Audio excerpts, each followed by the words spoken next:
October in Colorado gets dark earlier than people expect, and by 4:30 that Thursday afternoon, shadows were already stretching across our kitchen floor when I got home from school.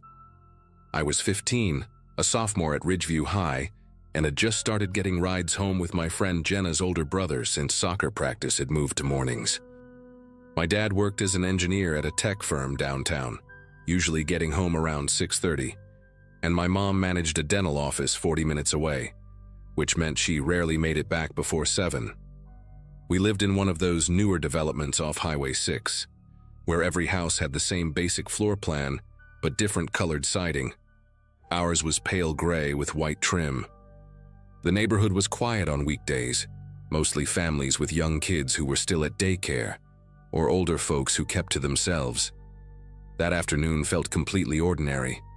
I'd grabbed the mail from the box, dumped my backpack by the stairs, and was heating up leftover pizza in the microwave when I heard the back door creak open. The guy my parents had hired for odd jobs around the house was named Brett, and he'd been coming by for about 6 months whenever something needed fixing. He was maybe 38 or 40, hard to tell exactly, with premature gray streaking through his brown hair and rough hands that always had grease or paint under the fingernails.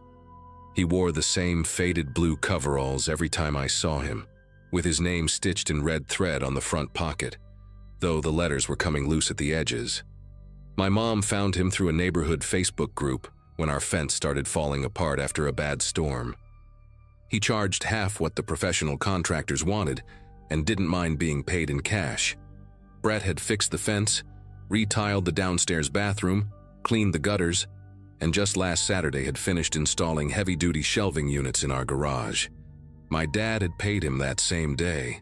I remembered because Brett had counted the bills twice at our kitchen table while I was doing homework, licking his thumb between each 20. "Mom!" I called out, even though her car wasn't in the driveway, and she never came home this early anyway. The microwave beeped behind me, but I didn't move to get the pizza. Our back door opened directly into a small mudroom that connected to the kitchen, and from where I stood by the counter I could see straight through to whoever was coming in.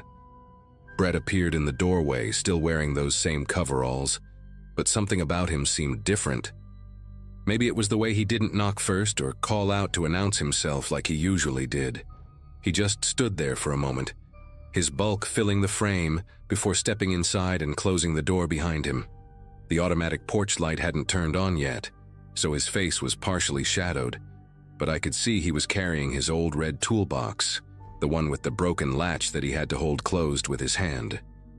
"Hey there, kiddo," he said, using that nickname I'd always hated but never corrected him about. His voice sounded thicker than usual, like he'd been sleeping or maybe drinking, though it was hard to tell. "Didn't mean to startle you. Left my good drill in the garage on Saturday, the DeWalt one. Your folks said I could swing by and grab it whenever." That might have been true, except my parents were meticulous about communication, and they always texted me if someone was stopping by when I'd be home alone. I pulled out my phone to check, but there were no messages from either of them. Brett was already walking through the kitchen toward the door that led to the garage, his work boots leaving faint dirt prints on my mom's clean floor. The way he moved seemed too casual, too comfortable, like he belonged here. I followed him to the garage door, keeping my phone in my hand. "I can get it for you," I offered, trying to sound normal even though my mouth had gone dry. "Just tell me where you left it." Brett turned the doorknob but didn't open the door yet. He shifted his weight from one foot to the other, and I noticed a smell coming off him. Not alcohol exactly, but something sharp and chemical, like paint thinner or gasoline. His toolbox made a metallic rattling sound as he adjusted his grip on it. "No, I got it. Might be a few other things I left too. Been doing so many jobs lately, hard to keep track of all my tools." He opened the door and flicked on the garage light, but instead of going straight to the shelves he'd installed, he stopped and scanned the space slowly, like he was memorizing it. My dad's mountain bike hung on the wall. My mom's gardening supplies were organized in clear bins, and there were boxes of Christmas decorations stacked in the corner. The garage felt colder than usual, and I realized the side door that led to the backyard was slightly ajar, moving just enough in the breeze to make a soft scraping sound against the frame. Brett must have come in that way, which meant he'd walked around the entire house instead of coming to the front door like a normal person would. "Actually," he said, setting his toolbox down on my dad's workbench with a heavy thud, "might take me a minute to find everything. Had a bunch of drill bits too, specialty ones. Why don't you go back inside where it's warm?" He wasn't even pretending to look for a drill anymore. Instead, he was opening drawers in the workbench, pulling things out and setting them aside like he was taking inventory. My dad kept cash in one of those drawers, in an old Altoids tin. Emergency money, he called it, usually about $200. I watched Brett's hands getting closer to that particular drawer, and that's when I decided to lie. "My dad's on his way home early today," I said, surprised by how steady my voice sounded. "He texted me like 10 minutes ago. Had to leave work for a dentist appointment, so he'll be here any minute." Brett's hands stopped moving. He looked up at me, and for the first time since he'd arrived, he made real eye contact. His eyes were bloodshot with dark circles underneath, and there was a small cut on his left cheek that looked fresh, maybe a day or two old. "That right?" he asked, his tone flat and unreadable. He abandoned the drawer he'd been about to open and picked up his toolbox again, but he didn't move toward the door. Funny, I drove by his office on my way here, saw his truck in the parking lot. My pulse hammered in my ears. How did he know where my dad worked? Had he been watching us, learning our routines? "He's using my mom's car today," I said quickly. "His truck needed an oil change." Brett made a humming sound, that same tuneless humming he always did while working, except now it sounded menacing in the cold garage. He walked past me back into the house, and I had no choice but to follow. But instead of heading toward the back door where he'd entered, he turned left into our living room. "Just remembered," he said, running his free hand along the back of our couch. "I might have left some screws on the mantel when I was checking that loose panel above your fireplace last month." There had never been any loose panel. He'd never worked in our living room. I stayed in the doorway between the kitchen and living room, calculating distances. The front door was too far. He'd catch me before I could unlock it.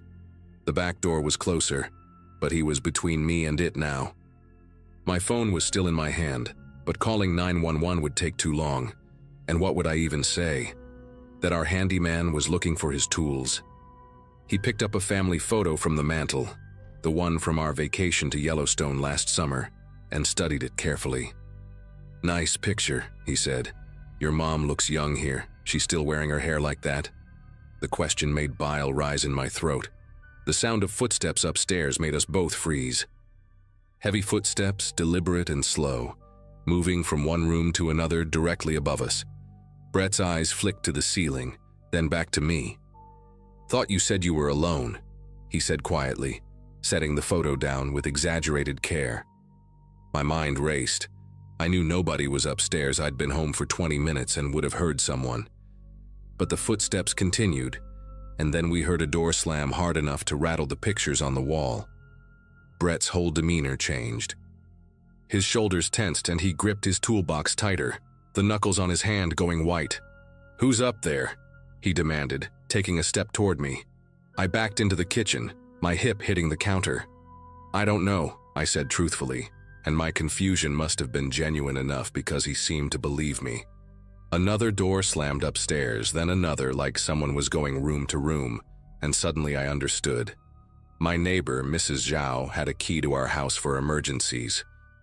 She was 73, sharp as a tack, and had probably seen Brett's unfamiliar vehicle in our driveway. "I should go," Brett said abruptly, but he didn't move toward either exit. Instead, he stood perfectly still, listening to the footsteps that were now heading toward the stairs. The person up there was making as much noise as possible, and I heard what sounded like furniture being dragged across the floor. Brett's breathing had gotten heavier, and sweat was beading on his forehead despite the cool October air. "Tell your parents I'll come back another time for my drill," he said, already backing toward the mudroom. "When they're home."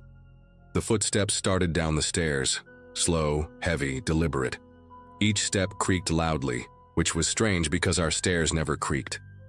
Brett didn't wait to see who it was. He turned and walked quickly through the kitchen, his toolbox banging against his leg. I heard the back door open and close and then the sound of feet running across our backyard. I stayed pressed against the kitchen counter, afraid to move, as the footsteps reached the bottom of the stairs. Mrs. Zhao appeared in the doorway, holding my old aluminum baseball bat from middle school in one hand and her phone in the other. Her usually neat silver hair was disheveled and she was breathing hard from rushing over. "I saw him creeping around the side of your house," she said, her voice shaky but determined. "Called the police already. They're on their way." She'd been watching from her kitchen window while making her afternoon tea. Saw Brett trying the side gate first, then walking around to the back. What really alarmed her was that she'd seen him sitting in his van at the end of our street for almost an hour before he approached the house, just watching. She'd found the spare key my mom had given her and came in through the front door while I was in the garage with Brett, then made all that noise on purpose. "I figured if he thought someone else was here, someone bigger and scarier than you or me, he might leave," she explained, still gripping the bat. We waited together in the kitchen until the police arrived, and I called my parents while Mrs. Zhao gave her statement to the officers. They found Brett's van abandoned 2 streets over with the engine still running. Inside, the police discovered he'd been recently evicted from his apartment, had been living in the van for weeks, and had a notebook with information about several families he'd worked for, their schedules, when kids were home alone, where they kept spare keys, even details about valuable items in their homes. Our address had multiple pages of notes, including the fact that I was usually alone from 3:45 to 6:30 on weekdays. The DeWalt drill he claimed to have left was sitting right there in his van, along with several other tools that he'd probably stolen from other clients. He was arrested 3 days later trying to break into another house 2 towns over, one where he'd installed a ceiling fan the previous month. The family's teenage son was homesick from school, but Brett hadn't known about the change in routine. We never found out what he'd planned to do that Thursday afternoon at our house, and honestly, I'm grateful for that. My parents installed a security system the next week, changed all the locks, and we never hired anyone from Facebook groups again. Mrs. Zhao still watches our house when I'm home alone, and I keep her number on speed dial. Sometimes I still hear phantom footsteps upstairs when I'm by myself, but now I know it's just the old house settling, not someone coming to help me.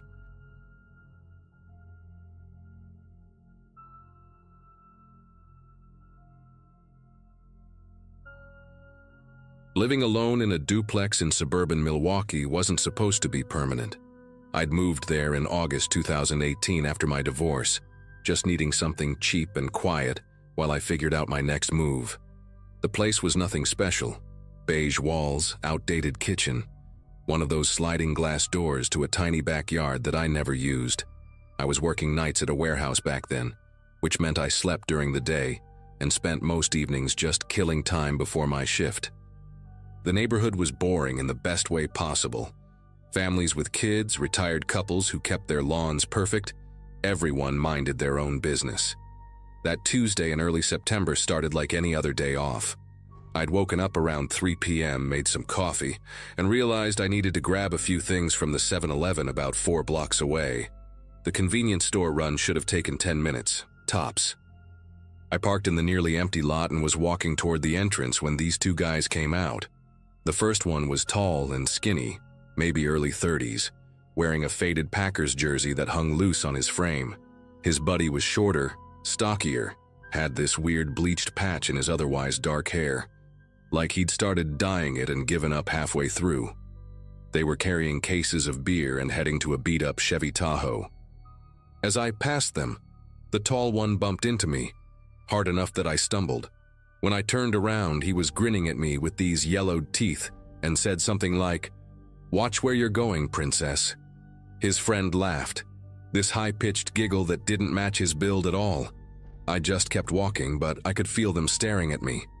Inside the store, I could see them through the window, still standing by their truck, passing a cigarette back and forth and looking in my direction. I grabbed what I needed, milk, bread, some frozen dinners, trying to shake off the weird encounter. The cashier, this kid named Brandon who I'd seen there 100 times, Must have noticed something was up because he asked if everything was all right. I told him it was nothing, just some drunk idiots in the parking lot. But when I went to leave, their Tahoe was still there, engine running now, parked right next to my Ford Ranger. The tall guy was in the driver's seat, window down, that same stupid grin on his face. As I loaded my stuff into my truck, he leaned out and said, "Nice truck, princess. Bet you got a nice place too." The way he said it made my skin prickle. His friend was recording me with his phone, holding it up obviously, wanting me to see. I didn't respond, just got in my truck and backed out carefully, watching them in my rearview mirror the whole time. They followed me for about 2 blocks before turning off onto a side street. I took a longer route home just to be safe, circling through the neighborhood twice before pulling into my driveway. The rest of the afternoon was normal. I made dinner, did some laundry, called my brother in Phoenix to talk about nothing important. By the time it got dark around 7:30, I'd almost forgotten about those guys. I settled into my recliner to watch the Brewers game, had a couple beers, was actually starting to relax. My living room faces the front of the house with these thick blinds I usually kept closed at night. The TV was the only light on, casting those flickering shadows you get during night games. Around 10:45, bottom of the 8th inning, I heard a car door slam somewhere close. Not unusual. My neighbor Paul worked odd hours too. But then I heard footsteps on my driveway. Slow, deliberate footsteps on the gravel, like someone trying to be quiet but not quite managing it. I muted the TV and sat perfectly still, listening. The footsteps stopped right outside my front window. My heart was hammering so hard I could hear it in my ears. Through a tiny gap in the blinds, I could see 2 figures on my driveway. The street light at the end of my driveway lit them up just enough. It was them, the tall one and his buddy with the bleached patch. They were both wearing dark gloves now, the rubber kind you'd wear to wash dishes. The tall one was looking at my front door while the shorter one was scanning the windows. I slid out of my recliner as quietly as I could, staying low, and grabbed my phone from the coffee table. My first instinct was to call 911, but I hesitated. What if they heard me talking? What if they ran before the cops arrived and came back another night when I wasn't expecting them? As I crouched there behind my couch, I heard the doorknob rattle. They were trying the lock. The sound of metal scratching against metal came next. They were picking the lock or trying to jimmy it somehow. I crawled on my hands and knees to the hallway, staying out of sight from the windows. My bedroom was at the back of the house, and I kept my grandfather's old Remington 870 in the closet. I'd never pointed it at anyone before, never even thought I'd have to. As I grabbed it and checked that it was loaded, I heard them talking outside, their voices muffled but clear enough. The short one was saying something about checking the back door. That's when real panic set in. The sliding glass door in my kitchen had a flimsy lock that barely worked. If they went around back, they'd be inside in seconds. I positioned myself at the corner of the hallway, where I could see both the front door and the kitchen. The gun felt heavy and cold in my sweaty hands. Through the kitchen, I could see a flashlight beam sweeping across my backyard. I heard the sliding door handle jiggle, then that distinctive sound of someone trying to force it up and over the track. My mouth went completely dry. I pumped the shotgun once. That unmistakable cha-chunk sound echoed through the quiet house. Everything stopped. The flashlight beam froze, pointing at my kitchen floor through the glass. For maybe 10 seconds, nobody moved. Then I heard rapid footsteps running along the side of my house back toward the front. I rushed to the living room window and peeked out just in time to see them sprinting to their Tahoe. The tall one looked back at my house once before jumping in. They peeled out so fast they left rubber marks on the street that were still there weeks later. I stood there for probably 5 minutes, gun still raised, waiting to make sure they were really gone. My whole body was shaking with adrenaline. When I finally felt safe enough to move, I called 911 and turned on every light in the house. The cops showed up about 15 minutes later. 2 officers who looked barely older than the cashier at 7-Eleven. They found pry marks on my front door and footprints all around my property. The back door showed clear signs someone had tried to force it. One officer, Officer Nowak, took pictures while his partner asked me questions. I told them about the encounter at the store, described the men, even mentioned the filming. Nowak said they'd check if the 7-Eleven had security footage. They stayed for about an hour, told me to consider getting better locks, maybe a security system. After they left, I dragged my recliner into my bedroom and sat there until sunrise with the shotgun across my lap. I called in sick to work. There was no way I was leaving the house that night. Around 6 a.m., I finally dozed off for a couple hours. When I woke up, I immediately went online and ordered new deadbolts, a security camera system, and motion sensor lights. The next few days were rough. I'd jump at every little sound, check the locks constantly, look out the windows every few minutes. I installed the new deadbolts myself, spent a whole Saturday setting up the cameras and lights. Paul from next door saw me up on a ladder and came over to help.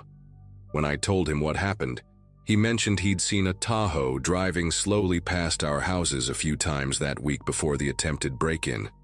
Said he didn't think much of it at the time, figured someone was lost. That detail made me sick to my stomach. They'd been planning this, watching my routine, knowing when I'd be home alone.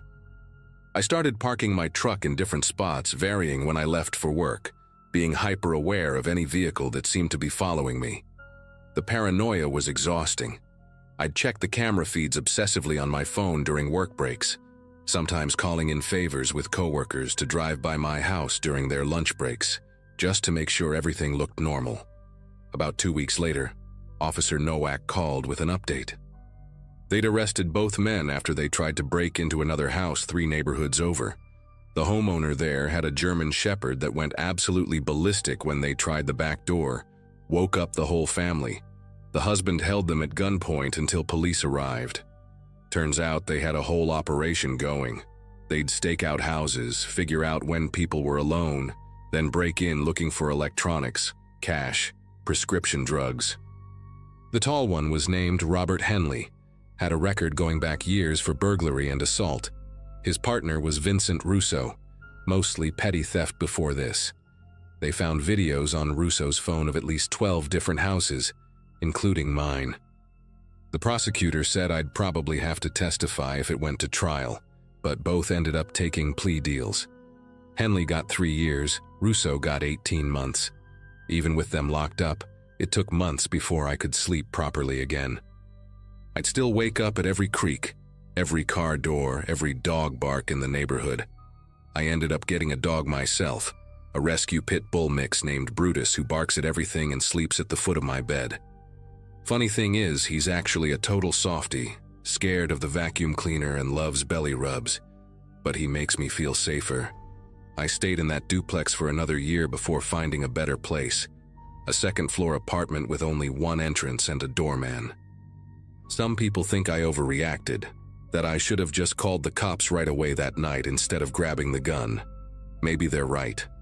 But when you're alone in your house and you hear someone trying to break in, someone you know has been watching you planning this, your brain doesn't exactly work through all the rational options.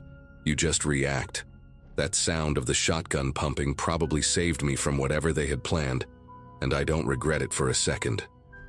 I still see that Tahoe sometimes in my dreams, still hear those footsteps on gravel when I'm half asleep. The security system at my new place is probably overkill. Cameras, smart locks, motion sensors, the works. But it helps me sleep. I ran into Brandon from the 7-Eleven last month at a Bucks game. He remembered that day, said those 2 guys had been hanging around the store for hours before I showed up, already drunk and looking for trouble. He felt bad he didn't warn me somehow. I told him it wasn't his fault. Nobody could have predicted they'd follow me home and try to break in. But here's the thing that still gets me. If I hadn't gone to the store that specific afternoon, if I'd gone an hour earlier or later, none of this would have happened. They picked me randomly, just wrong place, wrong time. That's what keeps me up sometimes. How quick your whole sense of safety can disappear just because you needed milk and bread on a Tuesday afternoon.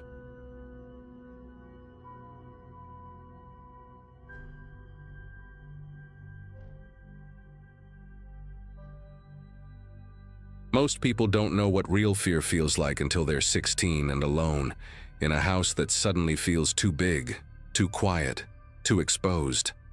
It was a Saturday afternoon in early June 2016, One of those lazy summer days where the heat makes everything move in slow motion. My parents had driven up to Boston for their college reunion weekend, leaving me in charge of our 2-story colonial in a quiet Connecticut suburb. I was sprawled on the living room couch, halfway through a Netflix binge and a family-size bag of Doritos, feeling pretty good about having the whole place to myself. The air conditioning hummed steadily, drowning out most of the neighborhood sounds, and I remember thinking how perfect everything was. No annoying little brother, no parents asking about homework, just me and 6 more episodes of whatever show I was obsessed with that summer. Around 4:30, I heard knocking at the front door. Not the doorbell, which was weird because everyone who came to our house used the doorbell. The knocking had this specific rhythm to it: 3 quick taps, pause, 2 more taps, like someone trying to be polite but persistent. Then I heard it. "Hey kiddo, it's Uncle Steve. Can you let me in?" I locked myself out of my car and my phone's dead. The voice was muffled through the heavy oak door, but it sounded exactly like him. That slight Boston accent he never quite lost, the way he stretched out the word kiddo like he always did. Uncle Steve lived about 20 minutes away and dropped by all the time, usually unannounced. Always bringing those butterscotch candies I pretended not to like anymore but secretly still loved. My first instinct was to jump up and unlock the door, but something made me hesitate. Mom had mentioned something that morning about Uncle Steve being in Vermont for the week, visiting his girlfriend's family at their cabin. I walked slowly to the front door, my bare feet silent on the hardwood floor, and peered through the peephole. The fisheye lens distorted everything, but I could see a figure standing there wearing a baseball cap pulled low and what looked like Uncle Steve's favorite Navy windbreaker, the one with the faded Red Sox logo on the chest. The thing is, the porch light wasn't on, and the late afternoon sun was hitting at just the wrong angle, casting shadows across his face. "Come on, sweetheart," the voice continued, and I felt my chest tighten. Uncle Steve never called me sweetheart. It was always kiddo or squirt when he was being extra annoying, but never sweetheart. "I know you're in there. I saw your car in the driveway." That made me pause even more because I didn't have a car. I'd just gotten my permit 3 weeks ago and wasn't allowed to drive alone yet. The figure shifted, and for just a second, I caught a glimpse of his hand reaching up to adjust the cap, and his fingers looked wrong somehow. Too thick, too long, with these yellowish nails that Uncle Steve definitely didn't have. "Listen, I really need to use the bathroom," the voice said, and now it sounded strained, like he was trying too hard to sound casual. "Remember last Thanksgiving when you spilled cranberry sauce all over Grandma Dorothy's tablecloth, and I helped you clean it up before your mom noticed? I didn't tell anyone about that. Come on, just open up for a minute." My whole body went rigid. We did have a cranberry sauce incident last Thanksgiving, but it wasn't Grandma Dorothy's tablecloth. She'd been dead for 3 years. It was Aunt Marie's tablecloth, and Uncle Steve hadn't been there to help because he'd been outside smoking with my dad. Whoever was standing on our porch knew enough about our family to get close, but not enough to get it right. I backed away from the door, my heart hammering so hard I could hear it in my ears, and grabbed my phone from the coffee table. The knocking came again, harder this time, more insistent. "I can hear you moving around in there. Don't be rude to your uncle." My fingers fumbled with the phone as I tried to call my mom, but the call went straight to voicemail. She'd warned me the reunion venue had terrible reception.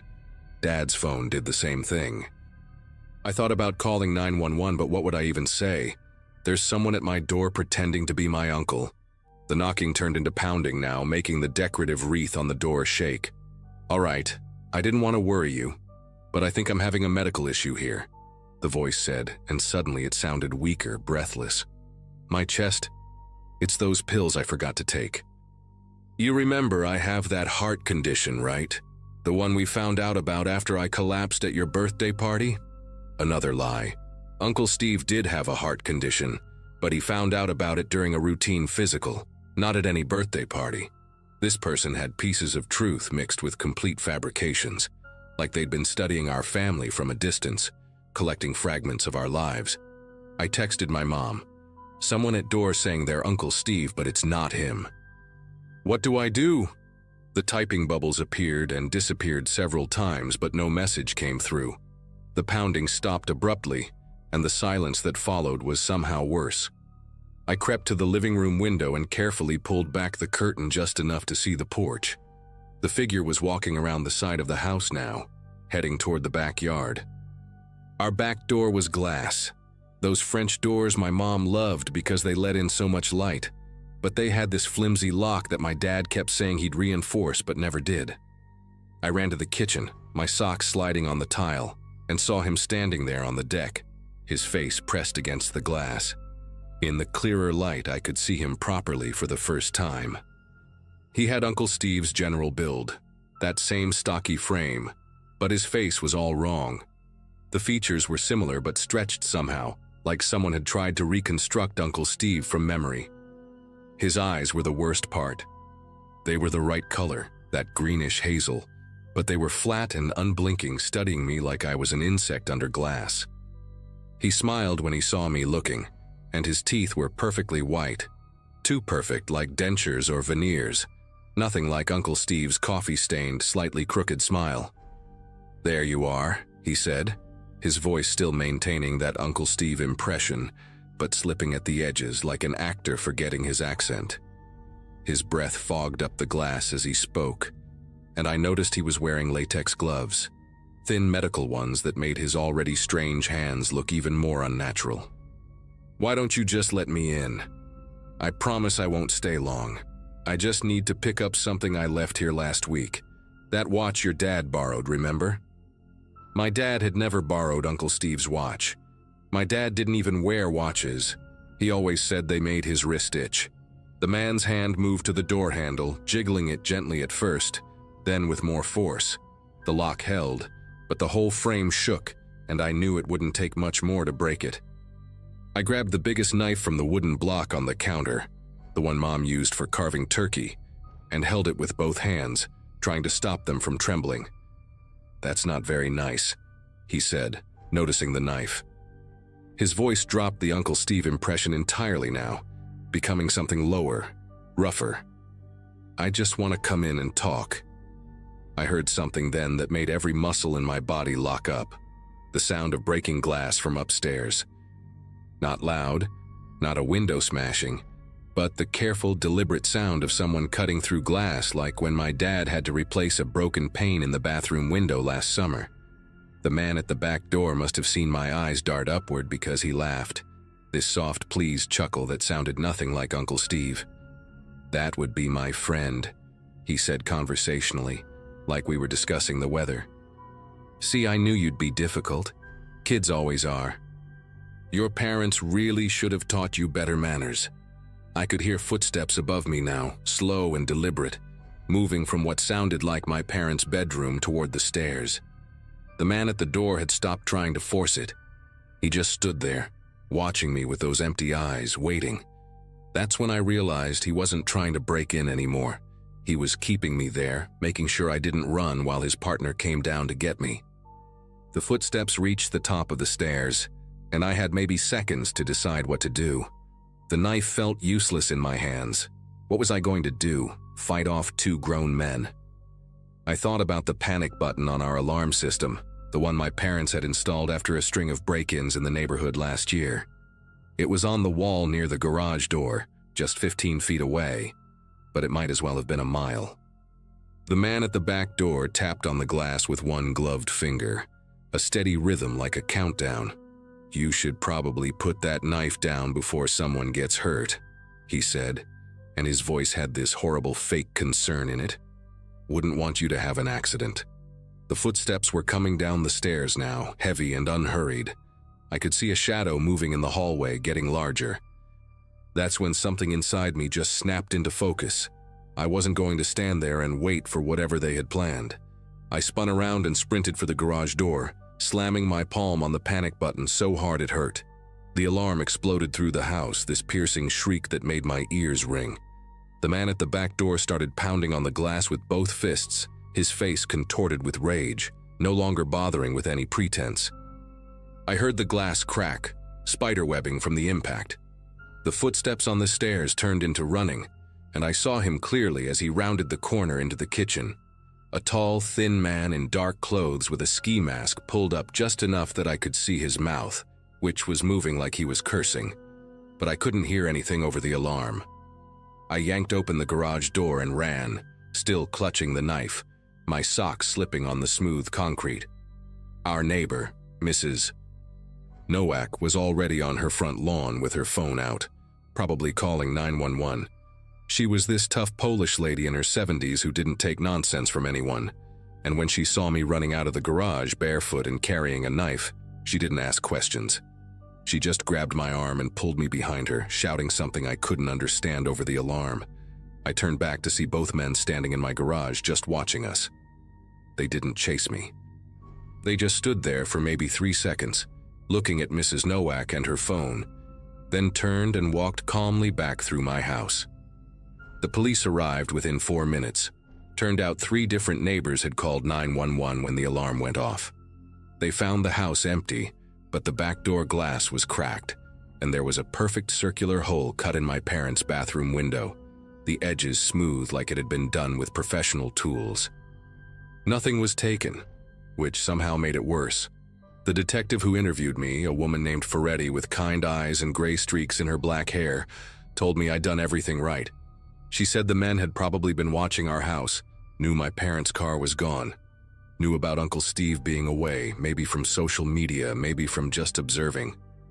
They'd gathered enough information to make their story believable, counting on a teenager being too polite or confused to question someone claiming to be family. What really got to me was when she said they'd probably done this before, successfully, to other kids who hadn't noticed the little mistakes, who'd opened the door thinking they were helping a relative.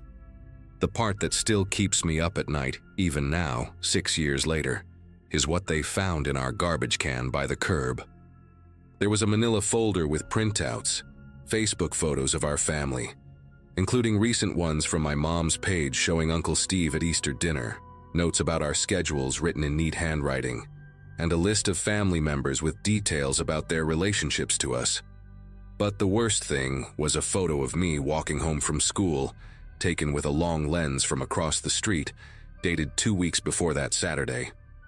They'd been planning it for a while, studying us, waiting for the perfect opportunity. The police never caught them. The fingerprints on the folder didn't match anyone in the system, and the partial license plate Mrs. Nowak remembered led nowhere. My parents installed a whole new security system, cameras everywhere, reinforced doors, the works. But I never felt safe there again. We moved to Virginia the next year, and I still check every lock twice before bed. Still pause when someone knocks instead of using the doorbell. And I absolutely never ever open the door without seeing exactly who's there, no matter how familiar their voice sounds.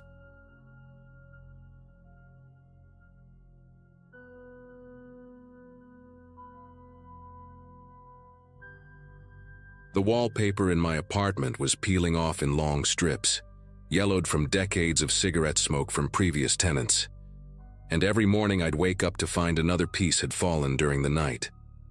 It was February 2022, and I'd been living in that rundown building on the outskirts of Detroit for about 3 months, working nights at a warehouse while trying to save enough money to move somewhere decent. The place was a dump, but at $400 a month it was all I could afford after my divorce left me starting over at 34. Most nights I'd come home around 2 a.m., heat up whatever leftovers I had in the microwave that only worked if you held the door shut with your hand, and pass out on my second-hand couch while some true crime podcast played in the background. The building had 12 units, and mine was on the 3rd floor, right next to apartment 3B where the Carmichaels lived. At least that's what their mail said when it accidentally got delivered to my box. The Carmichaels moved in about a month after I did, and from day one, I knew they were going to be trouble. The husband, a stocky guy with a neck tattoo of a scorpion that seemed to pulse when he got angry, worked construction and came home most days covered in drywall dust and rage. His wife, a thin woman with bleached hair that had turned a weird orange color at the roots, worked at a gas station and always wore these oversized sunglasses, even at night, even in the hallway. Their fight started small. raised voices that I could hear through the paper-thin walls while I tried to sleep before my shift.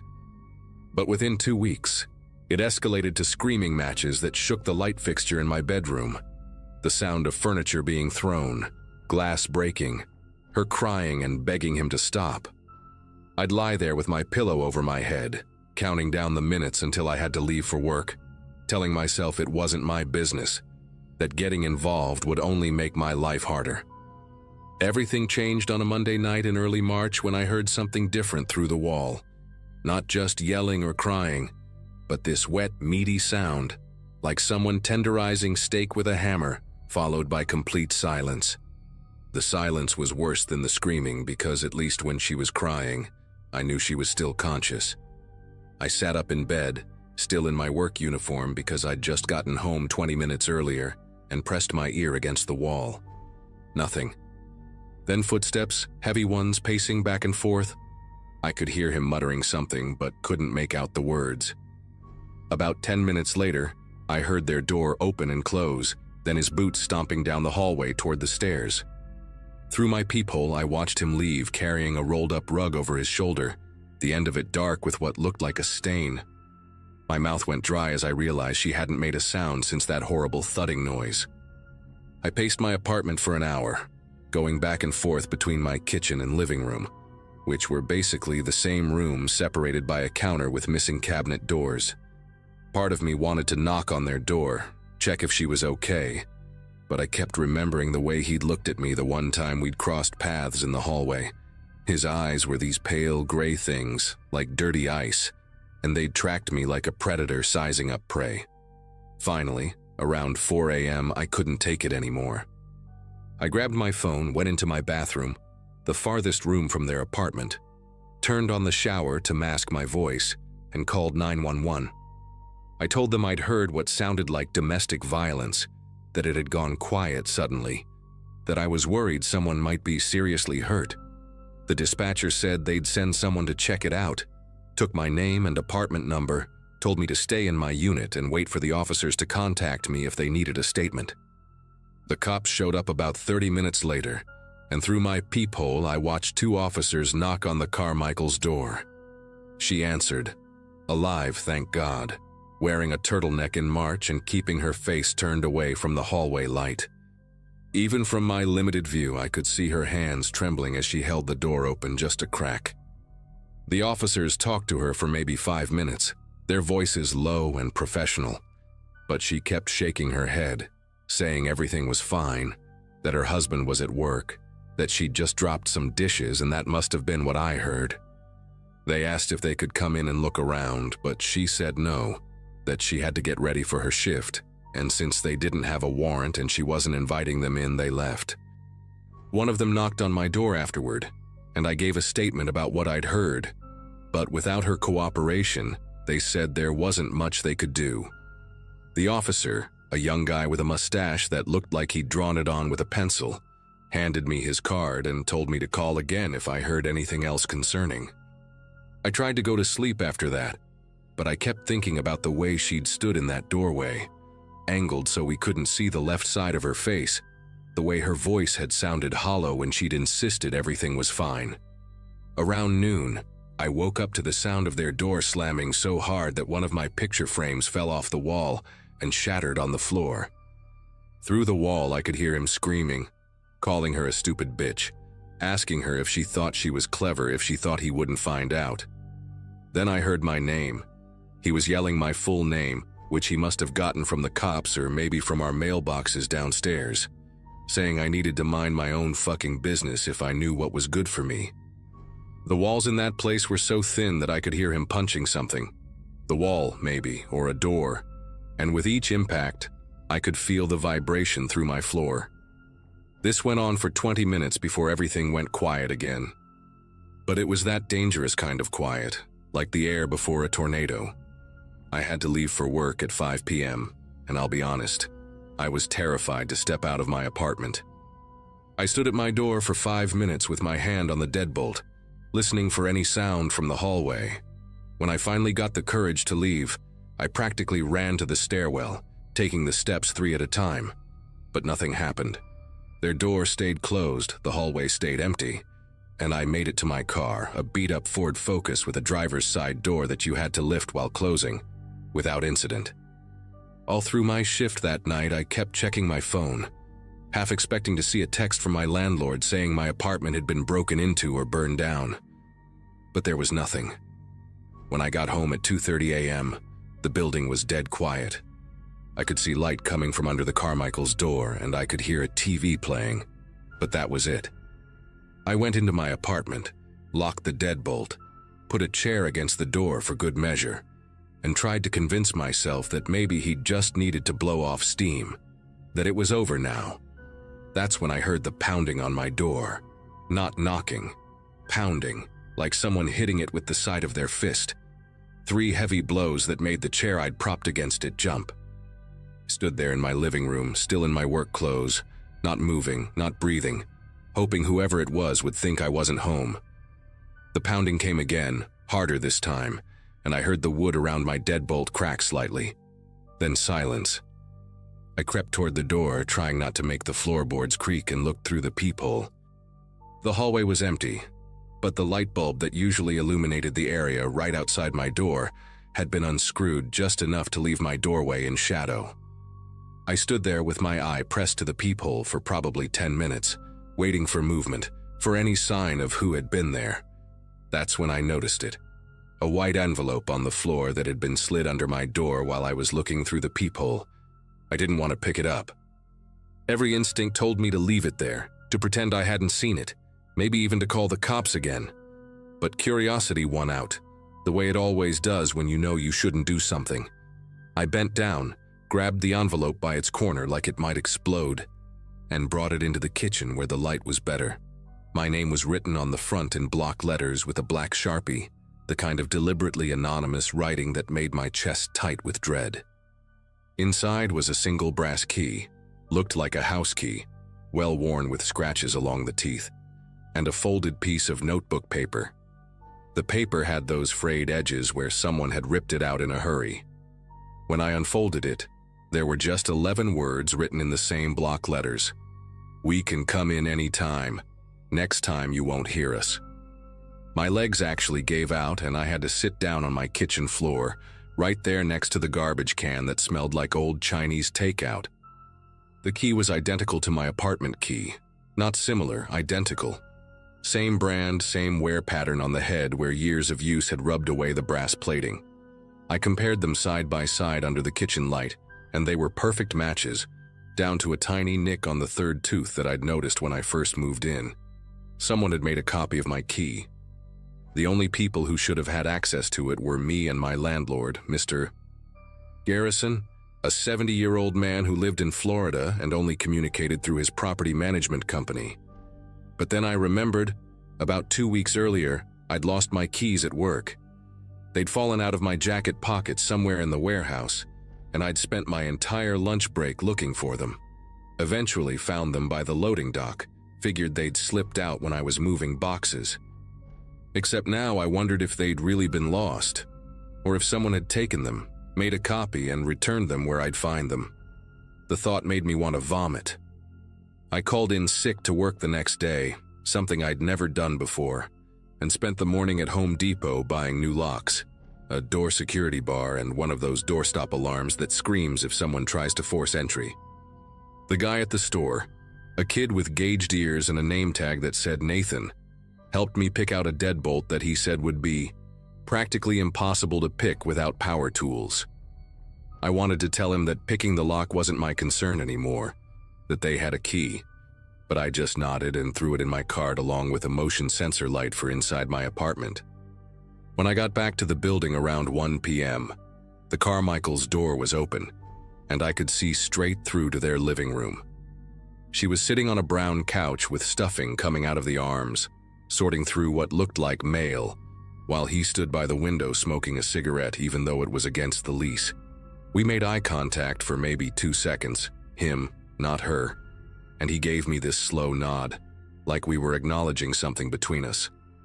His mouth moved like he was about to say something, but then he just took another drag and turned back to the window. I hurried into my apartment and spent the next 3 hours replacing the locks. My drill so loud I'm sure the whole floor could hear it.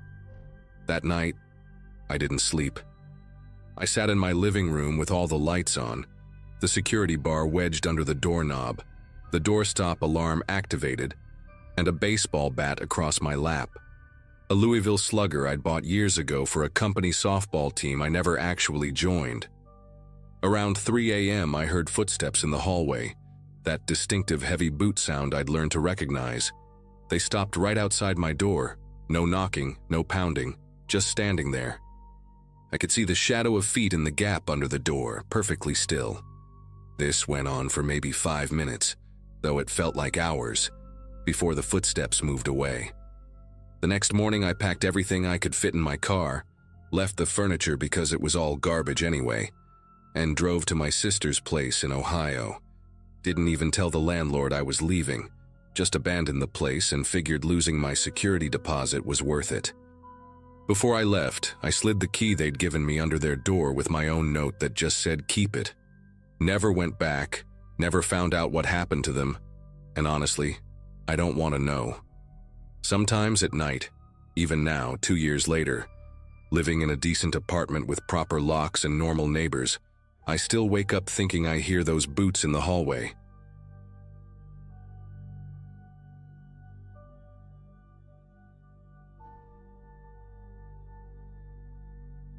Living alone for the first time hits different when you're 20, and convinced nothing bad can happen to you. I just moved into this cramped studio apartment near campus in early May 2023, one of those old brick buildings from the 50s with radiators that clanged all night, and windows painted shut from decades of careless landlords. The place wasn't much, just 400 square feet with a kitchenette that barely fit a microwave and a bathroom where you could touch both walls at once, but it was mine. That Saturday afternoon I was sitting cross-legged on my second-hand futon, laptop balanced on my knees trying to finish a paper on Victorian literature that was due Monday morning. The building was eerily quiet, which wasn't unusual for weekends when most students went home or partied elsewhere. I actually preferred it that way. The silence helped me focus, and I'd made myself a huge mug of that vanilla chai tea my roommate from freshman year had gotten me hooked on.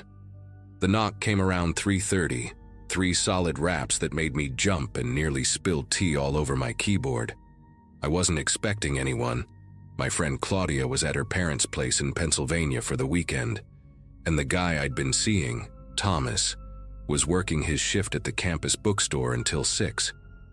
Through the peephole, I saw a man I didn't recognize, probably mid-40s, wearing a navy jumpsuit with what looked like a name patch sewn on the chest. He had this weird posture, standing too close to the door with his shoulder almost pressed against it, like he was trying to hear if anyone was inside. His hair was this unnatural shade of reddish brown, the kind you get from a box dye job gone wrong, slicked back with too much gel that made it look wet even though it was a sunny day. When he knocked again, harder this time, I could see his knuckles were covered in these dark, irregular scabs, like he'd been punching something rough repeatedly. "Maintenance," he called out, his voice muffled but oddly high-pitched for such a stocky guy. "Got a report about a leak coming from your unit. Need to check your kitchen pipes right away." Here's the thing. I'd been living there for 3 weeks already, and the actual maintenance guy, Jorge, was this sweet older gentleman who always wore a gray uniform with the building's logo embroidered on the pocket. Jorge had fixed my toilet the first week I moved in, and he'd specifically told me that maintenance never shows up without calling first, or leaving a notice under the door at least 24 hours in advance. Plus, he'd mentioned he was the only maintenance person for our building, and the 2 adjacent ones, and that he never worked weekends unless it was an absolute emergency, like a burst pipe flooding multiple units. This guy at my door? His jumpsuit had no logo, just that name patch I couldn't quite read through the peephole's fisheye distortion. I called out, keeping the chain lock secured. "I haven't reported any leak, and I haven't gotten any notice about maintenance today." The man shifted his weight, and I heard him breathing heavily, almost panting, like he'd run up the 3 flights of stairs to my floor. "Ma'am, the leak's affecting the apartment below you," he insisted, and now his voice had this strange urgency that made the hair on my arms stand up. The tenant in 2B called it in an hour ago. Water's dripping through their ceiling tiles. Could cause major damage if we don't fix it now. The thing is, I knew for a fact that 2B had been empty for at least a month. I'd seen the previous tenant, an elderly woman with 3 cats, move out in April, and the super had mentioned they were renovating it before listing it again. The man started rattling the doorknob, not violently but persistently, like he was testing how sturdy the lock was. Then he did something that made every instinct in my body scream danger. He dropped to his knees, and through the gap under my door, about 1.5 inches because the building had settled unevenly over the years. I could see his face pressing against the floor, trying to look inside. His eye appeared in that gap, bloodshot and wide, darting back and forth like he was mapping out my apartment. I stepped back reflexively, my bare feet silent on the worn hardwood, and grabbed my phone from the futon. "I'm calling the building manager right now to verify," I announced loudly, hoping he'd give up and leave. Instead, I heard him stand up quickly, his knees popping, and then came this low, guttural laugh that didn't match the high-pitched voice he'd been using before. "No need for that, ma'am, just trying to help," he said, but he didn't move away from the door. I could hear him breathing, these wet, ragged breaths, and then the sound of metal scraping against metal. My heart was hammering so hard I could feel it in my throat as I dialed 911, but I kept my voice steady and loud enough for him to hear. "Hi, yes, I need police at 4427 Elmwood Avenue. There's a man impersonating maintenance trying to break into my apartment." The scraping stopped immediately.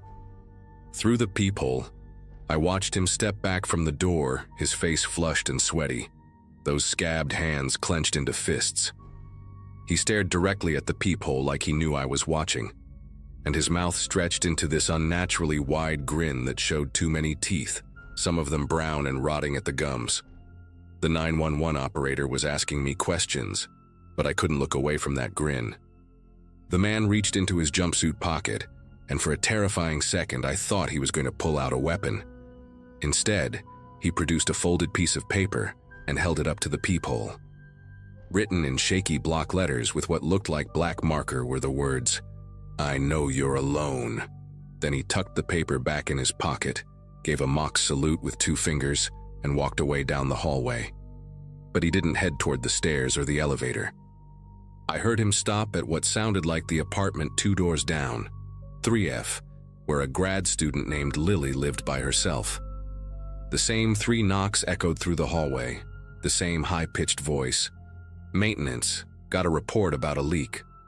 My whole body went cold as I heard Lily's door chain rattle, heard her young voice say, "Oh, sure, just give me a second to put something on."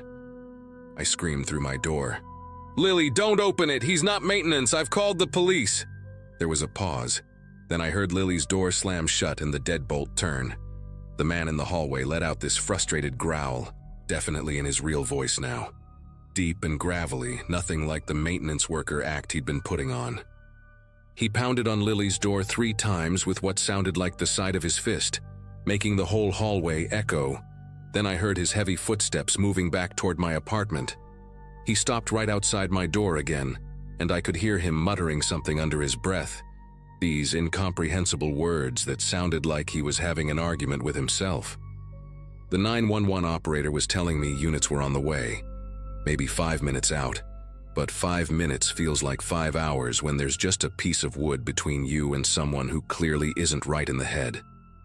Then I heard another sound that made my knees weak, keys jingling.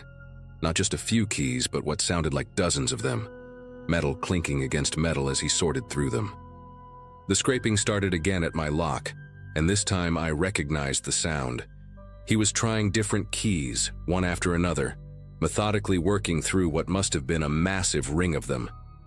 I grabbed the biggest knife I had from my kitchen drawer, this old butcher knife my mom had given me when I moved out, and positioned myself behind the door. The operator kept telling me to stay calm, that officers were 3 minutes away now, but I could hear the lock mechanism clicking and turning as he found keys that partially fit. Through the peephole, I could see him crouched down, his face level with the doorknob. tongue poking out between his lips in concentration like a kid working on a difficult puzzle. His free hand was pressed flat against my door, and I noticed his fingernails were way too long, curved and yellowed, with dirt or something darker caked underneath them. Suddenly, Lily's voice rang out from her apartment. "I've got my gun and I know how to use it. The cops are coming." That was pure bluff. Lily was a sociology PhD student from California who did yoga every morning and wouldn't hurt a fly, but the man didn't know that. He stood up abruptly, shoving the keys back in his pocket, and for a moment just stood there, swaying slightly like he was drunk or dizzy. Then he did something I'll never forget. He leaned close to my door and whispered, but loud enough for me to hear clearly, "I've been watching you for weeks, through your window when you change. I know you put your lamp on the left side of your bed. I know you sing in the shower every morning at 7:15. That birthmark on your shoulder blade, shaped like a butterfly." My legs nearly gave out because everything he said was true. My apartment faced the back alley, 3rd floor, and I'd never thought anyone could see in. But there was a taller building across the way, mostly offices that I assumed were empty on weekends and evenings. The birthmark thing hit me the hardest. You couldn't see that unless I was wearing a tank top or less, which meant he'd been watching me in my most private moments. The operator was saying something, but I couldn't focus. Blood rushing in my ears so loud it drowned everything out. The man continued, his voice dropping even lower. "Your boyfriend doesn't stay over on weeknights. Your friend with the curly hair hasn't visited in 9 days. The package you got yesterday is still sitting by your door unopened. Amazon, right?" The blue tape gave it away. Before I could process any of this, the stairwell door slammed open, and I heard police radios crackling, heavy boots running down the hallway. The man outside my door didn't run immediately, though. He stood perfectly still for maybe 3 seconds, then bent down one more time to the gap under my door. This time, he slid something underneath. A Polaroid photograph. Then he sprinted toward the opposite end of the hallway, where the other stairwell was, his footsteps echoing like gunshots.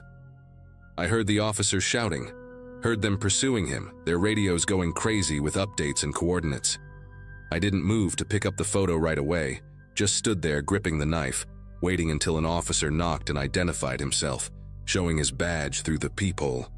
When I finally opened the door, my legs were shaking so bad, I had to lean against the wall. The officer, a young guy who looked like he could have been in one of my classes, asked if I was hurt, but I just pointed at the Polaroid on the floor. We both looked down at it, and I felt bile rise in my throat. The photo showed me sleeping in my bed, taken from inside my apartment. The angle was from the foot of my bed, like someone had been standing right there in my room while I slept. The timestamp on the bottom corner was from 2 nights ago, when Thomas had been at his night shift, and I'd gone to bed early with a headache. In the photo, my blanket was pulled down to my waist, and someone had drawn little red hearts around my face with what looked like lipstick or marker. The officer immediately called for backup to search my apartment, and within minutes, they found how he'd been getting in. The maintenance closet in the hallway had an access panel that connected to the ventilation system, and one of the grates in my bedroom ceiling had been carefully unscrewed and replaced multiple times, judging by the scratches on the screws. They found more Polaroids in that maintenance closet, dozens of them, not just of me, but of Lily, of the girl who lived in 3C, even some of Mrs. Chen from the 1st floor. Pictures of us doing normal things, cooking, watching TV, studying, sleeping. All taken from inside our apartments. The closet also had a makeshift bed, empty food containers, and a notebook filled with our schedules, habits, and personal details written in that same shaky handwriting from the note he'd shown me. They caught him 3 blocks away, trying to jimmy open a window to another apartment building. Turned out his name was Gordon Briggs, a former maintenance worker who'd been fired from a building management company 8 months earlier for inappropriate behavior toward female tenants. He'd kept copies of master keys from dozens of buildings he'd worked in over the years, and had been living in maintenance rooms and vacant apartments across the city, watching women through vents and gaps in the infrastructure that nobody ever thinks about. The police found his main stash in an abandoned unit in a building 6 blocks from mine. Hundreds more photos, pieces of mail he'd stolen, even some clothing items. I had to identify a sweater I thought I'd lost at the laundromat. The detective told me Gordon had been escalating, that the fake maintenance visits were new behavior, more aggressive than his previous stalking. I moved out that same week, stayed with Thomas until I found a new place with better security and no maintenance closets near the units. Lily moved too, and so did the girl from 3C. The building management company paid for our moving expenses and tried to keep it quiet, but word got out anyway. Last I heard, the building was half empty and up for sale. I still check my ceiling vents in every new place I live, still feel my chest tighten when someone knocks on my door unexpectedly, and I never, ever open the door for maintenance without calling the building manager first to verify.